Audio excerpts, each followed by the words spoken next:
I don't get to decide, but let's say, in my view, all the arguments are there. The criteria were set, and they have been met. So what else do you need?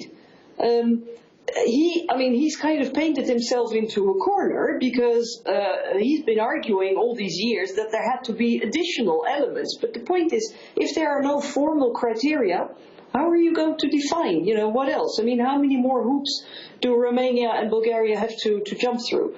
So all I can promise you is that I will do, my party will do, and the other parties who are in favor, we will do whatever is in our power to convince those who are still opposed. I also count on other governments, other member state governments, to also, to convince Mark Rutte and his party, and to make sure that we get that majority. And of course, my party being part of the coalition, we will use our position as much as we can to convince him. It's a very difficult situation. At the same time, I also see that in Europe things can evolve very rapidly, and I also see that Mr. Rutte is also capable of changing his mind very rapidly, and he is sort of gaining new insights, growing wiser when he is confronted with certain realities. So let's hope that will be the case, and that we can take a positive decision in December. Yesterday, in the Dutch Parliament, a resolution has been put forward and adopted with a large majority, unfortunately, saying that the situation needs to be reassessed, and there have to be new evaluations, and there are problems with corruption, etc., etc. And the problem is that the Netherlands has been opposing the accession of Bulgaria and Romania for 11 years now, and I think it is completely misguided, because I think that let's say the corruption issues exist and they have to be addressed, but they cannot be mixed with the Schengen issue. Bulgaria and Romania meet the requirements, they meet the criteria, and therefore they should be allowed to accede. I also think that at this particular moment in time, European unity is more important than, let's say, playing domestic politics. And I think it has a lot to do with domestic politics and much less with, well, let's say, knowledge of the situation on the ground in Bulgaria and Romania. I cannot look inside his head, but so far he has opposed accession, and the Netherlands, of course, he's representing the Netherlands, and he gets, let's say, a mandate from the Parliament, and yesterday's vote made it very clear.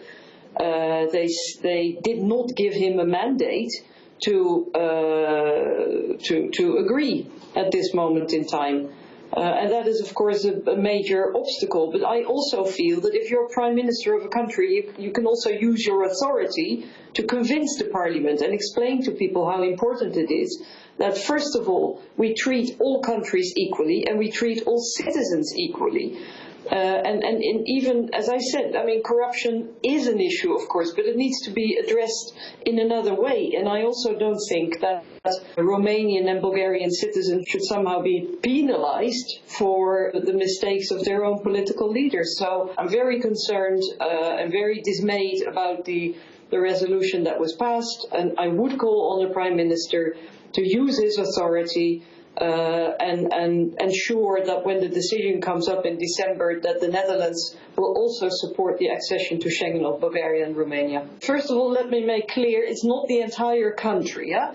When there was the vote in the Parliament yesterday, there were 4 parties that opposed the resolution. So they were voting for the accession of Bulgaria and Romania. That was my party and 3 others, the Social Democrats, the Greens, and another party. My party is in government, but there are 3 other parties also in government. We have a coalition, and the 3 other parties are opposed. And as I said, it has more to do with Dutch domestic politics than with the criteria not being met. And it also has to do with mixing up different issues.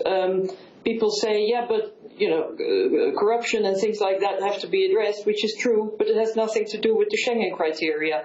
And this is something which the political leadership in my country has not sufficiently clarified in the last 11 years. They really have missed an opportunity there. It's a very difficult situation. I will be honest about that with the resolution that has been passed in the Dutch Parliament. I mean, it is clear that the position of the Dutch Parliament and the position of the Dutch government have to change, and that means that all those like myself who are in favour, we have to work very, very hard to change their minds and to mobilize support for this decision. But I think the biggest responsibility lies with the Prime Minister, because his party is the biggest. They are opposed. They are the ones who tabled the resolution. He is the Prime Minister, and so I think he plays a very important role here. I have no crystal ball, and I don't want to create any false hopes. But let's say that a lot is always possible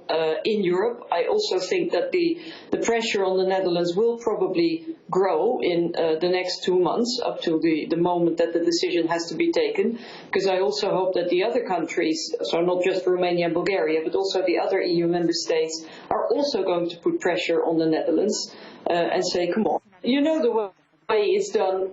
Government leaders, they meet in the European Council and they talk, and if there are enough countries putting pressure on the Dutch Prime Minister and saying, Mr. Rutte, look, we need you to agree now, because the two countries, they do meet the criteria, and not only that, but it's also politically important. I mean, we are in a situation of war, an energy crisis, inflation, as if we haven't got enough challenges. This is the moment for unity. We also expect Bulgaria and Romania to do their share when it comes to solving the big problems. Then I think it's only fair that Bulgarian and Romanian citizens are treated in exactly the same manner as all other European citizens, and they should be entitled to passport-free travel just like anybody else.